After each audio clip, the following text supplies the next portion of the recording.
जय श्री राम दोस्तों, राधे राधे। मैं हूँ पुष्पा उपाध्याय। जय श्री राम, राधे राधे। मैं हूँ सीमा पांडे और ये है मेरी भाभी किरण और ये हैं गुंजन चौबे।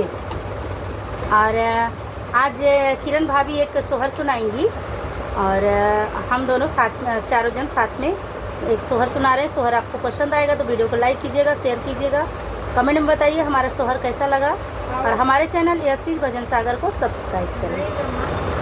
कलिया